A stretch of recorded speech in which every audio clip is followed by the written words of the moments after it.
Good morning, or if you're not in California, good afternoon. How's it going? Hi, Laura. Let's see. Minus 22 degrees? I didn't even know you could do that. I mean, I knew you could do that, but I thought that only happened like in the Arctic or something. So you're gonna go ice fishing without the wind? I'm sorry. This is Grumpy Old Men is one of my favorite movies, and I just thought, wow, ice fishing. I should do that someday, but not really. I mean, I don't even drink beer, so. Well, hello, Laura. I'm glad you're here.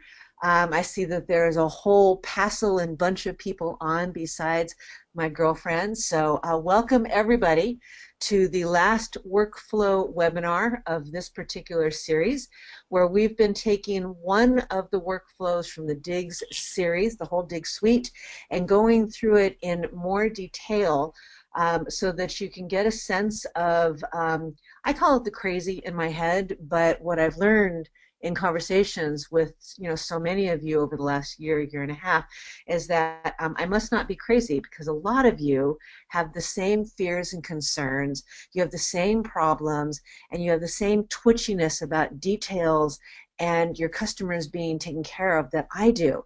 So I may have to change my language, and maybe I'm not crazy, maybe I'm normal. And if that's the case, then welcome to the seminar for the normal. So today we are going to go over the buyer escrow workflow that is in the DIGS suite. Now there's 14 separate workflows, and in my very first workshop that I did over the DIGS suite, and you can find that on YouTube on our channel, I went through 3 different workflows. Those are the 3 biggest ones that I had, and I talked super fast. So I've got a whole hour to talk about just one of those 3 big workflows. And when I say big, they're big because there's a lot of moving parts and a lot of activities in them, and they are foundational for me. I started with Revolve, because Revolve, either, and I hear them both ways from the founders. I hear it both ways, but in any case, when I started with Revolve, what I needed was to help the fact that I'm a middle-aged lady with memory problems. I can't remember from what happened 15 minutes ago, let alone what happened at the beginning of the escrow, and to try to figure out what needed to be done and when it needed to be done, so that A, we could close escrow, duh, want to get paid, but B, my customer felt like I was on top of everything, and it's all about looking great to the customer, for me anyway. It was causing my brain to go in this never-ending loop. I mean, if anybody have ever felt like this, you wake out of a dead sleep at 2 o'clock in the morning, and you're thinking, oh crap, did I do X? Or, oh crap, I didn't remember to, and here's the big one for me, I didn't remember to order the termite work to be done so that it can be completed, so I can get my certificate of completion, so that I can submit it to the lender, so that we can close escrow on time. Right? That was my particular bugaboo. But there's lots of them. I mean, that's just one example. I mean, there was a zillion bugaboos that kept me awake at night, cycling endlessly, and it was just like this thing. It was like I would sit there and I'd loop. Did I do this? Did I do this? Did I do that? Can I get this done? I'd check my paper lists, and I'd go, oh my gosh, did I check everything off? And it was just, my brain never turned off. And the reason my brain never turned off is because there were so many things to keep track of, and I had no system that I could completely depend upon that was ironclad, so that I didn't have to use my brain power to think about these things. Okay, so the 3 foundational workflows are buyer controlled escrow, seller controlled escrow, and listing marketing. Those are the 3 ones that have the most moving parts. So today we're going to go through buyer escrow.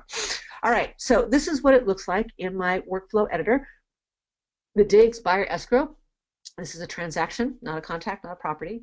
And there are groups. So I'm going to show you where groups are used. But think of groups like a module of shit that's got to get done, depending on a particular thing. So for example, loan. In California, anyway, it is not uncommon anymore to get all cash offers. So if it's an all cash offer, there's no loan. If there's no loan, there's a huge category of to-dos I don't have to do. I don't have to worry about the appraisal. I don't have to worry about loan docs. I don't have to worry about getting things to the lender. I don't have to worry about that stupid CD, right? So there's just a bunch of things that doesn't have to happen. And so if it's an all cash offer, I want to be able to take everything around the loan and just delete it from that particular transaction. Okay, so that's what a group is, a series of activities that are designed to accomplish a big thing like the loan. All right, getting a referral is you'll see some of the to-dos in there. If you sell a townhouse or a condo and there's an HOA, there's a whole bunch of things we have to do for that we don't have to do for a single family dwelling, right? Okay, so that's what a group is. If there's any questions on that, feel free to type them into the question box in webinar, and we will get to those as we proceed. Okay? All right. So let's get into this. There's no big slides. I just kind of wanted to show you what I was thinking as I was putting these individual things in there. So let's see. We'll just start from the top. This is not really a flow chart like this happens, this happens. This is more like what's in here. So this one, weekly phone call. You'll see a lot of stuff in my workflows that are designed to make the client feel really secure that you've got this. Okay, so the first thing that's in here, and I will tell you, I am so proud of the fact that it's in my workflow, and I'm actually really proud of the fact that I'm making these weekly phone calls because this is something that I've known for my entire career would be a really good idea, and I never had the bandwidth to actually do them. And with the weekly phone call, it's just a to-do. There's nothing in here. Okay, it's just I call. It's a buyer's agent. It's scheduled to start just from the start date. So from the very beginning we do this, and then I have the frequency set so that I repeat it every week, once a week, and I do this on Monday. So on Monday on my dashboard, I get this ping that says make your weekly phone call. So on Mondays I call all my clients, well, I don't actually represent buyers, but if I did, it'd be there. But this shows up on my buyer's agent's dashboard, and it shows up for me on all of my listings. I call every Monday afternoon, whether I have something urgent to tell them or not. Really, and what I tell them, I say, look, I'm going to call you every Monday so that you know that you can depend on this. And if nothing has happened this week, that's what I'm going to say. Nothing happened this week, or nothing is happening this week. And that has been one of the singularly most important things that I have done in my whole business. I can't really emphasize how important that has been. And the weekly phone call actually happened as part of the weekly emails, and we'll get to those in a little bit.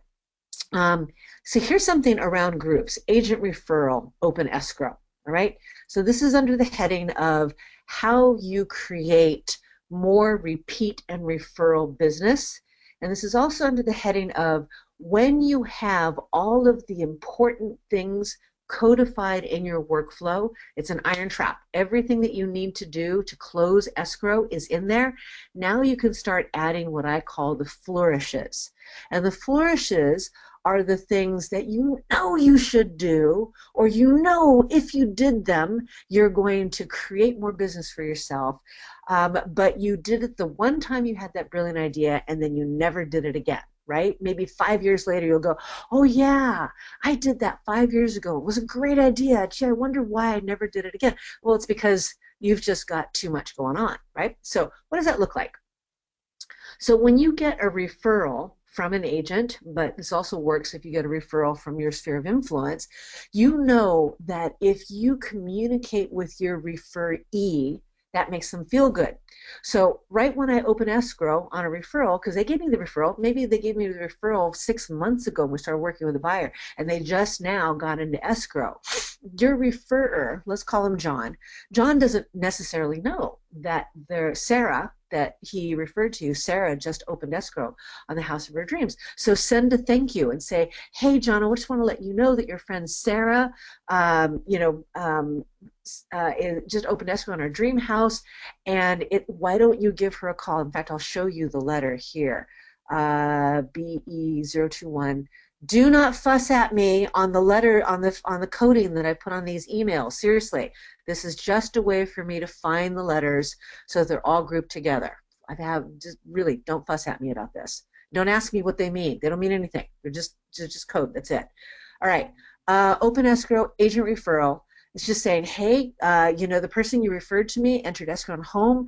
I'm sure they'd love an encouraging phone call from you. Now, who feels good with this? If John were to call Sarah, John feels good because he knows that Sarah is really happy. She just entered escrow on thing. Sarah's going to feel really good because John called her. And everybody feels good about me, right? Win, win, win, win, win. Then we tell them the anticipated close date. We're going to thank you for your trust. We're going to make you look like a hero. And so this is all designed to get more referrals from those referral partners. Then we need to make sure, this is another thing that I was always failing. I would fail to send the referral agreement, and I'd fail to submit the referral agreement to escrow so the commission disbursement went well, right? So now I put it in a checklist so we don't forget, right? And if these things aren't all checked off, then we'll send, if we're missing the referral agreement, we'll send it over to them. We'll say, hey, we don't have your referral agreement. You got to get it over to us. This has been a hugely important thing in my business because, again, it's just, John gave me the referral 6 months ago. I don't remember what paperwork I do or do not have from him. And this is a great way to not only keep track of that, but to clean it up so that by the time we close escrow, we're not chasing after a piece of paper. So updating the referral, right? So letting them know what's going on. Let's see, what other things? Oh, okay. Order plotted easements, order home warranty, city inspection clearance. These are all things that need to happen in my area in order to close the escrow and get everything done. So order home warranty. Our problem is that our normal escrow officer that has all of our escrows when we do listings, she orders the home warranties for us. We never have to worry about it. And so what happens is that when we represent the buyer, those other escrow officers wouldn't do the work of our primary person, and we would forget to do these things. So, you get burned once. We get burned once where the home warranty wasn't ordered, and we had to clean it up afterwards. That's what's great. You just stick it into the workflow. Many of you have heard this from me. At the end of every deal, my team gets together and we do a post-mortem at the end of the deal. And we say, what went wrong? What went right? How should we modify our workflow so that they're even better? And so post-mortem for this particular deal, we said, well, we got screwed because the home warranty wasn't ordered because that escrow officer doesn't do that. They don't consider that to be part of their job. So we better take care of that in our workflow. So we did it together. And for us, ordering a home warranty is an automatic thing. We don't need to make a phone call. We don't need to do anything. We have an email message. It's already pre-written. So let me show it to you. 27. Order the home warranty. This is how great merge fields are. So we just send an email to our normal home warranty gal, the gal that does all of our home warranties. Vivian is what her name is, so it's all codified in there. And we use merge fields for the street address, who the buyer is, who the buyer's agent is, who the transaction, who the escrow officer is, so that they know. We can even put in, and actually, now that I think about it, I think we can even put an escrow number now because that was a field that was added since I wrote this particular one. You can even put the escrow number in there. An estimated closing date is there automatically. The only thing that we have to insert is what the dollar amount limit is, because in our contract it says home warranty paid by seller no more than $545 is what it is, and if there's any add-ons onto it, right? So we can put that stuff in there. It's the only stuff we have to type. Everything else is automatically done through the merge fields. So power of workflows, put the data in once and then use it in all of the things that you need to use to communicate with all the moving parts in your transaction so that you don't have to retype your client's name and phone number and contact data and whatever. Just type it once, and then it autofills into everything else. It's one of my very favoriteest things. And nobody has the number of merge fields that we do in Revolve. So nobody gives you the power that we do in Revolve to automate and make those templates not only more useful and faster to send out, but more personalized so that it doesn't look like a form letter. It looks like you typed it this morning. All right, so those are some time-saving things that we have in there. Opening letter to the buyer. There's a matching opening email to the listing agent. There's also one to the escrow officer, and I think there's one to the lender. So each one is slightly different, but the opening email, let's see, opening email to the buyer. Let's take a look at that one, as this comes under the idea of client care. And this is another huge concept in this workflow. So 02, again, do not fuss at me on these codes. I don't want to hear it. They're just codes to help me find the letters. That's it, which I'm not doing a very good job of at the moment. Hang on a second. Oh, here we go. 02. All right, opening email to the buyer. So again, you can see all of these merge fields that I've used to personalize this particular email for this particular buyer. But here's what's important about it. We're saying congratulations, duh. We're acknowledging that this is a scary thing. I don't think it's useful to not acknowledge that. It's like, are you a tiny bit scared? It's okay. We're going to be by your side. Then we tell them to expect a phone call every Monday and an email. We're going to tell you all the details of what it is that you're going to need to do that week. We're also letting them know this is a long message, but this is the only long message, right? If they get a long email from you, they're like, oh, I don't have time for this. I don't want to deal with it. We're just saying, look, this is it. Everything else is going to be very simple and just the very simple to-do list they have to do. So we introduce the team. I have a team. Many of you do. Even if you're a solo practitioner, you have a team and you just don't know it. Your team is your transaction coordinator, your office manager, your assistant if you have one, your, for those of you who are in escrow state like me, your escrow officer. For those of you who are in attorney estates, your attorney.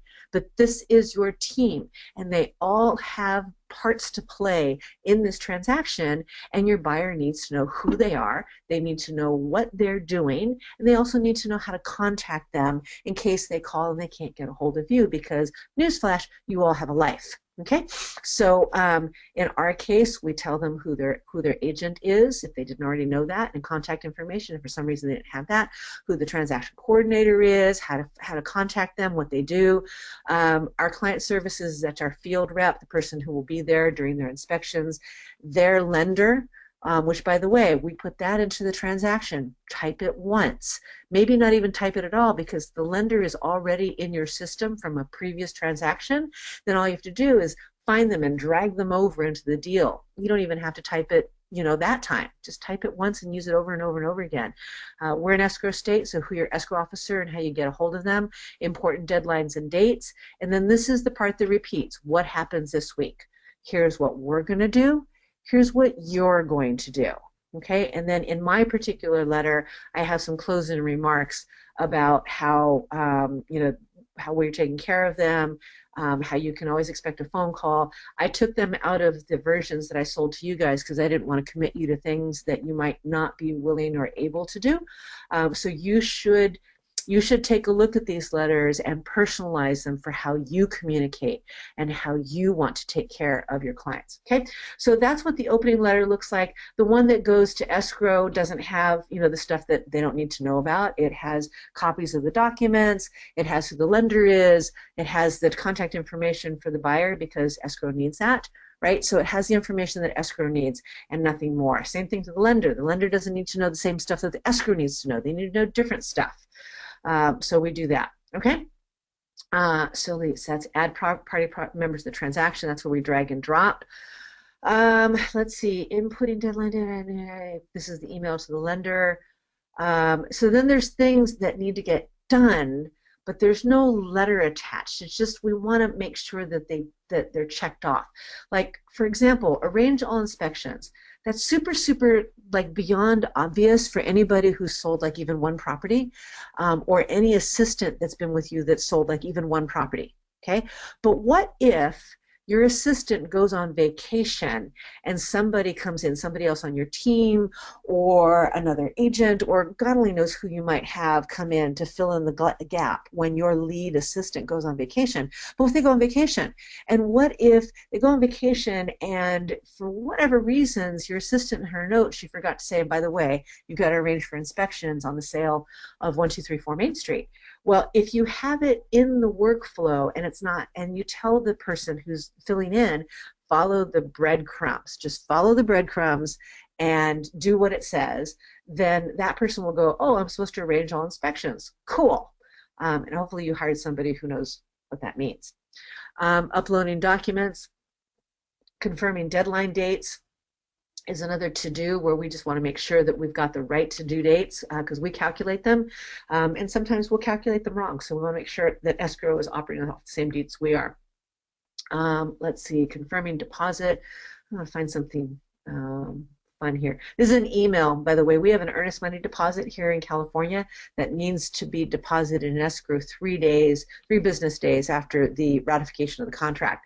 And so we just send an email to escrow saying, hey, did you get this deposit? Because remember, we don't, well, you don't know this, but when we represent the buyer, we don't have very much control over who the escrow officer is going to be.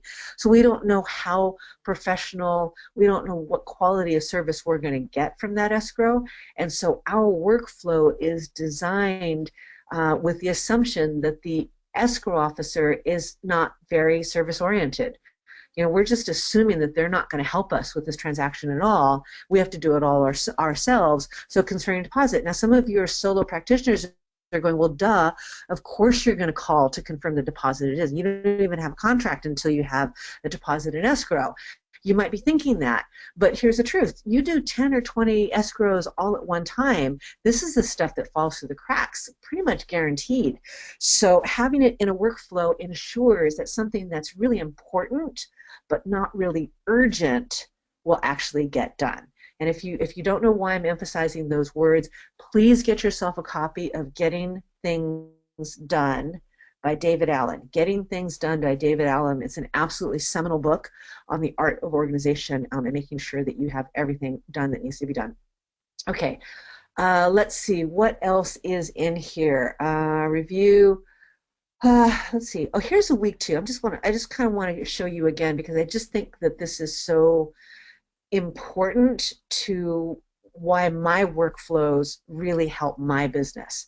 You know, maybe they won't help your business, and maybe you've got a more efficient system, or maybe this is not your style. But for me, this is absolutely the most critical thing that I've done. These emails and the phone calls that back them up. Okay, so week 2 email buyer. This is week 2 of your transaction. And then again, I know, I mean, I've sold thousands of houses, guys, so I know how the buyers are feeling in week 2, and I thought, why don't I just acknowledge it, right? By now, you've told all your friends and family about your new house. Has anyone thoughtfully shared their horror stories with you yet? Now, almost every buyer that gets this email is not in their head right about now. Oh, yeah, Great Aunt Mildred told me, or what have you. And I'll say it's okay. Unless they bought with us, you're in for a very different experience. I want them to know that we are different than whoever was on the other side of that horror story, to just kind of help them feel a little bit better, because I know that they're probably scared to death, and my job is to get them as unscared as I possibly can.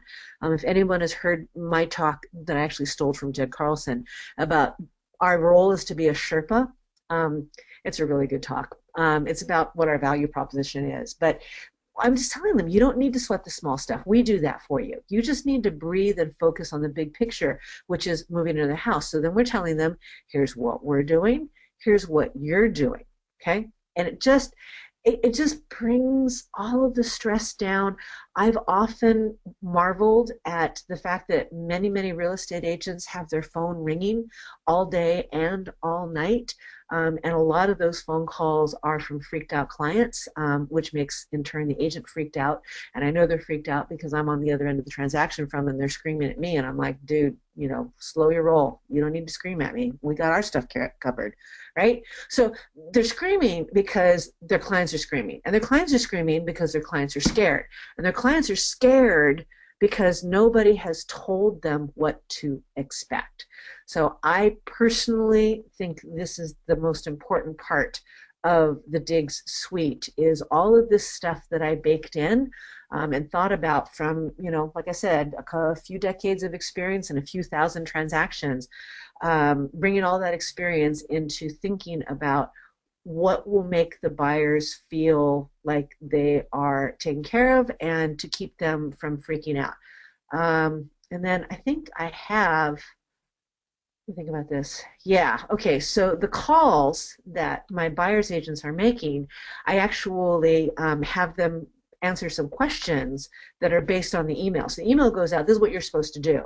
And then on Monday afternoon, because the email goes out on Monday morning, Monday afternoon when my agents are making their Monday afternoon phone calls, they open this up and they know they're supposed to ask. So who is doing your insurance?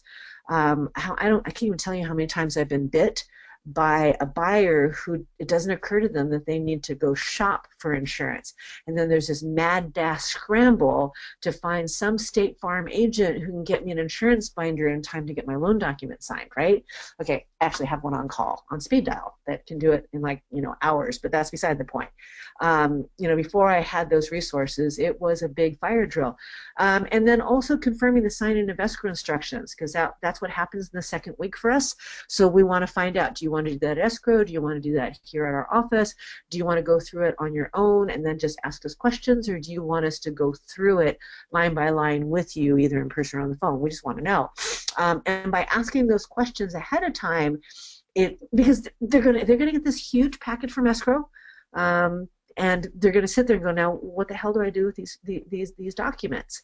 If we cover it with them before they get the packet, when the packet shows up, instead of the, oh my God, what do I do with this thick sheaf of papers, they go, oh, this is the packet that my Digs agent told me to expect, and I already know I'm going to, and whatever the decision was, I'm going to go to escrow and go over those with them, or I'm going to meet with Sue and we're going to go over, whatever it is, doesn't matter. But when they get this paperwork, there isn't that fear of paperwork, I don't understand it, I don't want to admit that I don't understand this paperwork. I'm stressed out, okay? So calls, emails, once a week until the close of escrow is what we have in there. Here's another thing that we coded in. It was a bite you in your butt kind of a thing. Confirming the appraisal appointment. So we represent the buyer. So the lender is going to call the listing agent to make the appointment for the appraisal. At least that's how it works out here in California. And so we were in a state of not knowing if the appraisal had been done or not. And listing agents are not always, I know it's a shock, but they're not always on top of the ball.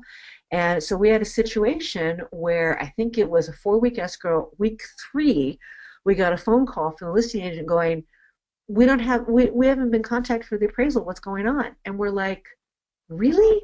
We're in week 3. We're supposed to close next week. How did you not tell us that we didn't have an appraisal? We won't talk about the lender. It wasn't our choice. It was the buyer's lender. So, and sometimes, but that's the case. Sometimes the buyer comes pre-packaged with the lender, and sometimes that lender is a few cards short of a full deck. And so we need to compensate, because even though the lender's an idiot and they didn't do their job, who's the buyer going to be mad at? Yeah, it's going to be us. I mean, maybe not 100% us, but we're the lightning rod for the entire transaction, because we're the ones they talk to the most in the transaction. So, you know what? Just suck it up, Buttercup. Don't say it's not my fault, it's the lender's fault. Just be proactive and handle it. And this was what we did. I coded in a text that goes out to the lender, and it just confirms that the appraisal appointment has been set. And if it hasn't, please get in touch with us. So text messages are great because they're paid attention to more than emails. Moving concierge is actually just a phone call, and it's just a checklist of things that we're doing where we're checking on the insurance. We're checking to make sure that they have signed up for schools, because schools are a big deal out here. And then we check on their anticipated move dates so that we can advise them on things that they may need to take care of now, like, change of address cards or whatever it is that they need. Let's see. Referral notice, again, we're letting the referral partner that know that we've removed the contingency. And so when it's an agent, that means a lot to them. That means that they're going like, oh, wow, I can expect a referral check. Happy days. Now, if you were to get an email from somebody to say, hey, just wanted to let you know everything is solid and you should be getting a referral check pretty soon, do you feel good about the person who sent you that email? Oh, yeah, you betcha. Would you want to continue that by maybe referring them some other stuff because you're so impressed with how good they make you feel? Oh, you betcha. Does that make you feel good to get lots of referrals from other agents and from oh, you betcha. By the way, if you want to refer stuff to us, you will get these types of communications. We will make you look like a hero. Let's see. And we're in Glendale, La Cañada, La Crescenta, and the Northeast Los Angeles Valley, if you were curious. Let's see. Texting. Again, we want to assume that the lender is not so sharp. So we send them a text. Can you please confirm with us that the loan and appraisal came back okay? So it allows us to remove the loan contingency, right? And then we need to check up on them. Are the loan documents on track? We know that if we don't get those loan documents 7 to 10 days before close of escrow, we're not going to close on time. And I need, in hours on the dig side, I think we've even put in there something about following up on that stupid CD, the bane of my life, to make sure the CD has gone out so that we get the loan documents so that we can close on time. Setting the walkthrough appointment, verifying that termite and repair completion. This is another place where we got bit in the butt because, again, that's not something we're managing, and the listing agent is not always on the ball. So we send them a text message, you know, where is it, 7 days before closing date. She's like, hey, just wanted to make sure that the termite work and any repair work has been completed. Because if they don't complete it, we can't get the termite completion. If we don't get the termite completion, we're not going to be able to fulfill our prior to funding conditions. We won't close on time. So we take proactive steps to make sure that not only is our job done, we have held the other side accountable to doing their thing. Now, some of you are probably sitting there and listening to me, and you're slightly pissed off, and you're thinking, well, if you were to treat me like a child, that would really make me mad. And what I need to say to you is, I'm sorry. We really didn't mean to treat you like a child, and we're so excited that you didn't need to be treated like a child, but 90% of the listing agents need this, trust me. So apologize, but not really apologize. See you later, bye. And that's just the way it has to be, people. I mean, I'm so glad that some of you are so on top of it, and the 55 people that are on the call right now, it's dropped a little bit, but those of you who are on the call right now, you're not that agent. You're not the one that dropped the ball. But don't be mad when somebody is trying to compensate for it, as long as the tone of voice is respectful. Don't be mad. I haven't actually had anybody say that they're mad. I don't remember what I put in the text now. Let me see what it was. Let's see. That's BE08. So what did I say? Hopefully I was BZ080808. Why are these not in? Oh, they are in order. Here we go. 8. Termite and repairs completed. When will the termite and repair work be completed? That's it. I mean, it's very, very simple. I'm not saying, you know, I just want to make sure that you actually did your job. It's like, just let us know. When is it going to be done? Okay? So when these messages come in a respectful manner and they're timely, there's not a barrage of like 10 different emails. I had an agent, you know, when she heard about my opening email, she immediately started complaining, not about me, but about some other team. They had 4 different people on their team, and she got 4 different emails from each person on that team, and she thought that was excessive. It made her mad.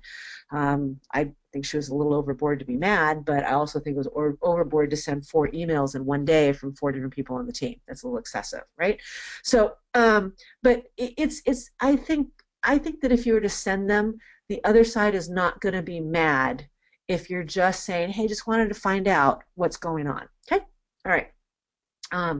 Confirming escrow is ready to close. That's a letter that goes to the lender. And then we want to audit. I think everybody that does broker compliance needs to audit for documents and signatures. Let's see what's in here. Is there a checklist on this one? Yeah. Okay. So these are the things that I need in my broker file. I'm in California. That's why it's so long. it's probably not long enough. And when you buy the Dig Suite, you have to absolutely take a look at this, because these are the documents I need here in the greater Los Angeles area. If you're in greater Timbuktu, you need different documents here. So you got to put your list, whatever it is. But here's what's cool about this particular checklist, and show you some power of Realvolve. So this is audit for documents and signatures. This is something the closing coordinator needs to do. And she can go into this at any point. And what do I have it scheduled for? I think I have the final audit 3 days before, but she can go into this at any time because she knows it's there. And you can start checking this stuff off. But the way it was supposed to work is you take a look at the transaction file and you just check off all the stuff that you've got, everything that's in there. But there's going to be things that are not checked off. So what we have is we have this missing documents letter. So the missing documents letter, here's what it is. It's B0025. So let's take a look at that. Again, if you fuss at me at these codes, I will pitch a huge fit. It just says, please review the required documents for this particular training and submit anything. And this is so cool. It says activity checklist number incomplete. What that means is this letter is going to say, please review the list of required documents. And the only required documents that are going to be in that letter is whatever is not checked off on this list. So if everything is checked off except escrow instructions and escrow correspondence, let's say, then that's all that's going to show up on the letter. It's just going to say, submit missing documents. And then it's going to say escrow documents, escrow compliance. And that's all it's going to say. Okay? Super, super cool. Now, the only time that my transaction coordinator is going to see this option to send a missing documents letter is if, in fact, there's missing documents. Okay, so she opens it up, she can send this letter, and then she will get action for incomplete checklist. In 2 more days, this is going to pop up on her dashboard again. Okay, and if she doesn't have those documents, she can send the letter again. So let's say there were 10 things that were missing on here. The buyer's agent, one of the agents in our company, submits 5 of the 10 things that are missing, but 2 days later, she opens this thing up and there's still stuff missing. She can send another letter, and the new letter will only have the 5 missing things, not the 10 original things. So this is super powerful. I love this particular activity tool almost more than the other. Well, that's probably not true, but I love it a lot. I mean, it's like super, super cool. Let's see. Confirm utilities and access for inspection. I got bit in the butt. We went to do inspections, and and all the gas service had been turned off. We couldn't inspect the water heater, couldn't inspect the furnace.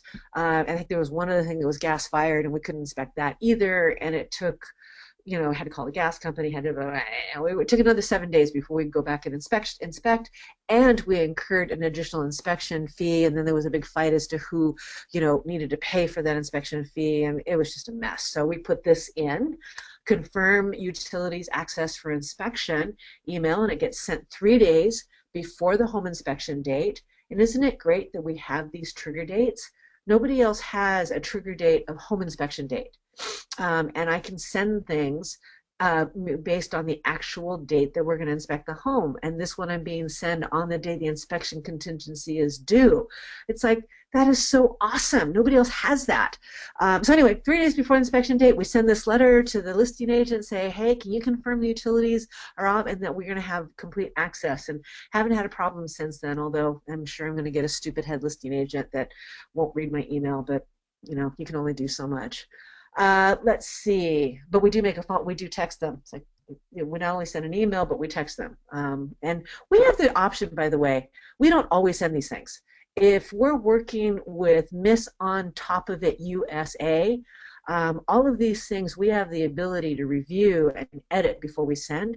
And sometimes my people will make the judgment call, we don't need to send that. This person is so on top of stuff, that would just be an insult. So we don't send it. Okay? All right. What else is in there? These things, you'll notice that there's this thing. This activity will sync with Google. So there's a few things that we want on our team calendar. And one of them is responding to the inspection. That's a meeting that we set up. And when we set it up, we want to have it on the calendar so that everybody knows Simone is going to be at so-and-so's house going over the inspections and making a decision on what they want to, negotiate on. Okay. So when you have something that wants to go into a calendar, then you can sync the activity with Google, and that will put it on your Google calendars for those of you who have that sync on there. Okay, so that was pretty much the buyer controlled escrow workflow. So can we start oh wow, there's a lot of questions here. I've been answering a lot of the questions individually. There's a couple of them that I wanted you to actually hit on. One from Sure. Mike Sanowski. He was talking about the first thing was how can you change the dates in a workflow if you miss one date? So I wasn't exactly sure what he was asking for sure. So he comes back with a follow-up question saying, say for example, you have a task due one day before the financing contingency date, and you did not do that task. Missing that one date could cause a ripple effect and tasks which are due on that after that date. So my question is, how can you change the due dates for tasks after missing that date?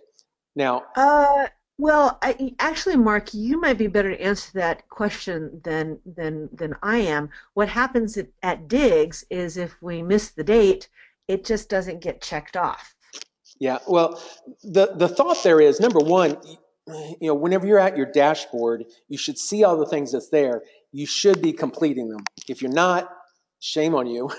But if you have something like that and the date, like the financing contingency date does, if the date itself changes, then you can go into that transaction, go to the financing contingency important dates, and physically change the date. At that point, all the activities that deal with that as a milestone date calculation, they will adjust automatically. So yeah, and I think that's probably what Mike was really getting after, because there's lots of stuff that we calculated off of, removing the financing contingency or the actual contingency date. yes. So yeah, that's what he's saying. So you need to use the milestone dates. Yes. In the transactions tab, there is the important dates, and we have all kinds of important dates available for you there. If one of the calculated fields uses an important date, a milestone date, whenever you fill that date, here's your important dates right here. right. So like right now that the appraisal contingency date, you don't have a value in there at all, but one of your activities may use it. Once you fill that in, it will go back and fill in the dates for all those activities that uses that activity milestone date for you, and it'll put it on the calendar at the right mathematical computation date. So now that you just added 15, if go something right in there, click on the date, and then now you can change it, to another date, and everything that's based off of that date in this particular transaction will recalculate. Right, absolutely. Now, if you missed the date, you didn't do it. It's one of those shame on you. That could mess up your whole flow of thing. But if that's what you're asking for, Michael, that's where you change that. I'm absolutely certain they did, and honestly, I once you said that, I realized what it was going after, and that is what happens here at Diggs. So if they ask for a 1 week extension on the loan contingency, which we're in the middle of right now on one of my deals, go in here, change that date, and it recalculates everything else. It doesn't recalculate things like close of escrow, because that was a date we put in manually. Technically, but it can. Technically, it can. Yeah. It can, but we don't have it done that way, because it's just the close of escrow date doesn't always change, but the loan contingency removal date often changes. Right. Yeah. What else is left that we haven't answered yet? The other one, Tom Abbott says, the only thing that freaks him out is that he's a one-man show and all these things are done by him. Anything with closing coordinator is me. So, well, Tom, that's been a theme for you. I mean, I know that the entire concept of doing this much work has continually been a stress for you. And I've said this again, I've said this to you before, but I'm going to say it again. Not all of these things need to be done. I am not a one-man show, and so I do have the ability to do more things than I did when I was by myself. So you are going to have to make the determination if you're going to, and I believe you did buy the Dig Suite already.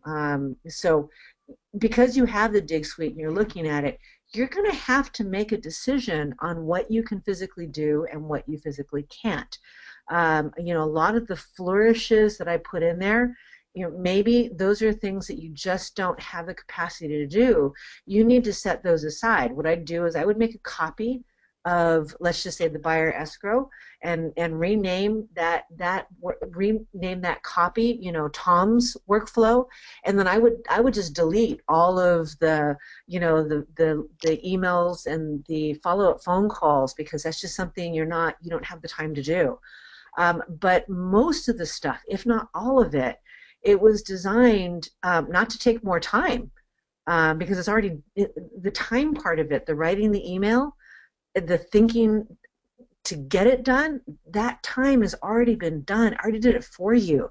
The only time you have to use is to press the send button. I mean, seriously, that is the only thing you need to do, is press the send button on those client care emails. Press the send button to order the natural hazards report. That's it. You don't even have to write the email. You just press the send. So to me, I'm not quite sure why you look at the things that I have in the Dig Suite as so much more work for you. I really don't. It's a concept I don't understand, but because you've been so consistent about this, I know that you feel like it's too much work. So for you, just go through them and eliminate the things you don't think you have time to do. And hopefully you know enough about selling homes, and I know you do because you've been around for a long time, so you know what has to get done. So just keep those things and delete the rest of them, and don't do them. It's not a problem. There's nothing to freak out about here. Just delete it. Erin brought up a question earlier, and I answered it at one point, and maybe I misread it, but she's asking about checklists and can we delete items that do not pertain to our business. Yes, you Yes. can. You go into the individual workflow activity itself and delete it from there, and you can remove it. Once you have your checklist and you start that workflow, the activity is in your calendar, we don't let you delete those checklist items once they're in your calendar. That's mainly for your protection, so that maybe an assistant doesn't go in there and say, I'm going to delete this one, and takes it out. We have a little circle slash option in there that says, no, it's not needed, but I mean, it's not done, but it's not needed. So things that you just don't need right now as a checklist item, you can basically mark it as being quasi done by using the circle slash on there. As opposed to deleting. But if there's checklist items that you just do not need in your business, absolutely remove them from the activity itself, from the workflow area. Sorry for the No, wrong. no, no. I was looking to see if I had any things that I could really show you. And our account doesn't have any active transactions right now. But to kind of go on you can delete stuff from the workflow. Let me just explain a little bit more on the make a copy. So when I was talking to Tom, and he was saying, there's just too many things there. It's not a concern. My thought is that you might want to start adding things back in after you're feeling really good about your bare bones, what you've got there. And you paid for the Dig Suite, so you don't want to lose the content. You just don't want to use it right now because it's overwhelming you. So when you make a copy of a transaction, it kind of preserves, like, your example, if you will, and then you have a working copy, and that one you can delete and modify to your heart's content. And then what I would recommend that you do is when you start wanting to add things in, that you don't just all of a sudden you don't all of a sudden switch from Tom's working copy of buyer escrow to the digs thing, what you do is you look at the dig suite for inspiration and you say, oh wow, I forgot about that thing that Kendyl had in there about, talking to referral partners. I really like that, and I think that I could add that in now, and it won't overwhelm me, it won't stress me. Just copy and paste. Just copy it over, and into your working copy, so that your working copy is always exactly what you like, and then you have the copy just kind of like off to the side. Okay? Okay. Um, Going back to Erin's issue on the deleting, she says she's not able to delete it. Can you show her where you would delete a checklist item What? without? Oh, a checklist item? Yeah, Let's see. just go into some activity or create a bogus one real quick if it's got a couple Yeah. checklist items and then. That you're going to require me to actually think. Remember, we talked about this. My Yeah. ability to think here is dodgy at best. Erin, if you have a problem with that, you can just go to our support um, link at the bottom, the live chat support, and our guys can step you through that. When with your checklist on an activity, when you go in and you edit the actual activity in the workflow editor, um, whenever you move your mouse over the top of any of those checklists, on the right-hand side, there'll be a little X to delete. You should just be able to click on that X box to remove um, the checklist item. So we don't even need to do this as far as Okay, this. good. This is, after she's wanting to remove them from the checklist itself so that she never has to deal with them, is what it sounds like. Oh, okay. All In the right. workflow editor itself. Okay. All right. Yeah. Cool. Okay. Anything else? Um, how do you see all the activities in a workflow? Whenever you, well, I How guess do it depends I on see it? where you're coming from. If you go into the workflow area, there is a double chevron on the right-hand side, the little down Right arrow right here. there. You click on that, and that will That opens up drop down. everything and shows you all the individual activities that are associated with that particular workflow. Oh, she found it. uh, Okay. Yeah. okay, so Erin just says for some reason she clicks on the X and nothing happens. So I probably either I need to get with you or we can take a look at that. It possibly could be a browser issue. I'm not sure. We'll take a look Could at be that Chrome, that persistent cache problem with Chrome is getting worse and worse. it. I think, I don't know. Google needs to put some love into developing their browser, in my opinion. Okay, so just wanted to make this offer for you guys, so you know and so they don't forget. This workflow is available for the promotional period now until the end of the year for $149 as a standalone workflow. Normally, it is only available as part of the entire Dig suite.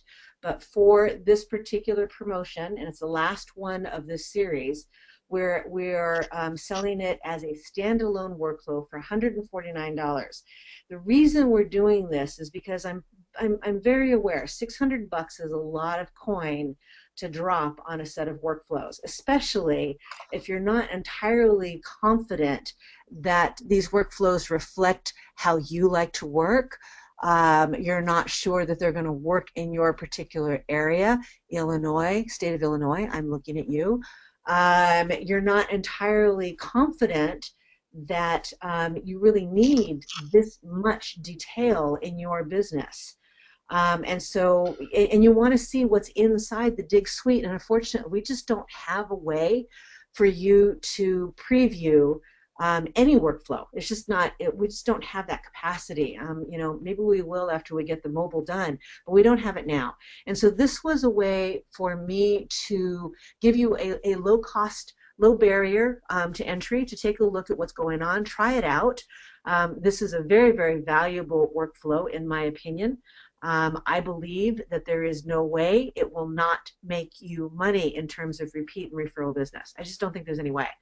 And unless you're doing all of the things that I'm doing, in which case, props to you, you're awesome. We should probably have coffee someday.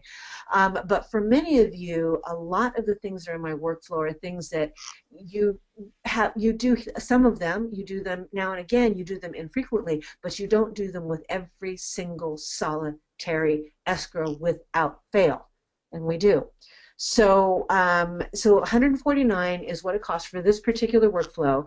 And if you like what I have created here, and many people have stated that it's helped their business tremendously. If you like what I've created, there's more where that came from in the entire Dig suite that has 14 separate workflows. Let's see, you can see them here. These are the workflows that are in there that are designed to take you from lead to contact to contract and then beyond into generating referrals for you. And the Dig suite, those 14 workflows plus all of the template letters, I don't even know how, somebody asked me how many template letters there were. I don't know. I just wrote them. There's a lot, dozens, maybe hundreds. I have no idea, but there's a lot. So if you want those are available for $600. Buy the buyer escrow one for $149. If you want to upgrade to the Dig suite, we will credit that $149 against the purchase of the entire suite. So it's a hell of a deal, and it's a great way to kind of try it out. There are 105 templates listed in the library for your Dig. Oh, okay. So 105 templates. So there you go. It's 105. Not quite hundreds, but a lot. And those are texts, those are emails, and all of them are with my eye towards giving the consumer what they want, which is, well, they want a hassle-free transaction, and that's really not possible, but they want something that causes them as little stress and anxiety as they can get. And that's what all of this is designed towards that. Along the Dig suite, there's a question here about the workflow we're using. Here's following. Hang on. The workflows we are using are follow-up with prospects. What are available in the suite for lead follow-up? Do you have any kind of lead follow-up? Yeah. So I have written really detailed, lengthy, and amazing follow-up workflows, and what I discovered is they were crap. They had beautiful emails with wonderful content that was attached to it, and it just didn't work. I didn't get a response. What works the best with lead follow-up is a phone call. That's essentially what works. So what we have for our general follow-up, and my agents have had access to all of my lead follow-up workflows, and this is the one they use without a question, the absolute most. It's the one that works for them the best, and there's an initial follow-up phone call, and then we tag it with keep in touch so that I know who they're keeping in touch with, and then we call them one time a week, and it's literally a reminder on their dashboard to call Joe Schmo, today. And what's nice about it is, they're supposed to make their phone calls on, whatever their prospecting day is, and they make those phone calls on that day. But, if they don't make the phone calls on that day, and they don't make it, let's just say that day is Monday, and let's just say they don't make their phone call until Wednesday, or they made half their phone calls on Monday and the other half on Wednesday. The half that they did on Wednesday, they're not going to get a reminder to call that person again on the following Monday. They'll get a reminder to call that person on the following Wednesday. So there's always a 7-day gap between their follow-up phone call. And that has just worked extraordinarily well for us. And so I wound up actually deleting most of the other follow-up stuff. But I have things for internet leads, because that is different. We don't necessarily have a real-time relationship with these people. The lead came in from the internet, from Zillow, from the website, from wherever, and the vast majority of time we'll call. We can even call 3 seconds after they, put a request in for information in Zillow. We call 3 seconds later, and we'll wind up leaving a voicemail message. It's like uber frustrating, but that's just the way it is, right? So on the lead gen stuff, we have autoresponders, and then we have things where you call and then send a follow-up email call, send us a follow-up email, and we do that cycle for 6 times and then move to the after one. So I don't know if that answers your question, but that's what I have in here. Well, Kendyl, you did awesome. Thank you very much. There was several comments on here about how amazing you are, and I will second that for sure. So you've taken our tool, what I've envisioned agents to be able to do, and you have done it. So I appreciate your willingness to share your intelligence, your fortitude in getting these things built on your own, because you did all this, guys. She literally did all this her own, using the tool itself, and then came to us and said, "Hey, what do you think about this?" It's like, wow, it really it amazed us. So you guys have a true, not only is she a user, but she is a power user, and it's not because something that we've done for her. She's actually done it. So give her a big hand for that. But I'm seeing a lot of comments about people saying, how amazing you are, and I second that. Why, thank you, thank you, thank you. I always feel like I get Christmas presents from you when you've written something new and to dig into the workflows. I'm like, oh, that's a fantastic idea, and then like it's off to the races. So that's always a lot of fun too. I haven't done that in a while. I generally share it when Mark like either tells me about something that was already there, and then he always looks at me with that cute puzzled look on his face, like I thought you knew that was there, and I'm like, no, I didn't. Anyway, so when I have those ideas, I typically will share because I get so freaking excited, I can't help it. I will share how I used it in our Facebook community page. If you're not on it, it's really complicated. It's Revolve Community on Facebook. But I'll typically go on there and I'll share. I was like, oh my gosh, did you know we could do this? And I'll talk about it. And then usually somebody like Lisa or Gloria will go, yay, I've been doing that for a while. Color me stupid. But it's so cool because we can do things with this tool that have never been available to us before. And to me, that's exciting. So I'm just happy to share the love and share the excitement. Most of you I will not get a chance to talk to before Christmas, so I really want to say Merry Christmas, Happy Holidays, peace, love, and gratitude that you're part of our journey, that you're with us. We at Realvolve, and I know Mark shares this sentiment, as we all do, we want to have a significant impact not only on your business, but on the quality of your lives. And so we're so grateful and awesome and have such joy that you are with us and helping us develop this product so that we truly can become a platform that our entire business. We're not perfect yet. We've got a lot of things on the drawing board, exciting things on the drawing board, stuff that I wish I you guys, but I can't yet because Mark will hurt me. But really, really good stuff. And just stick with us because I've never seen a company more dedicated to meeting the needs that we as true practitioners have. So Merry Christmas, Happy New Year, be safe, be sound. Love to you and your loved ones. Thank you so much. All right. Thanks, everybody. Bye. Bye.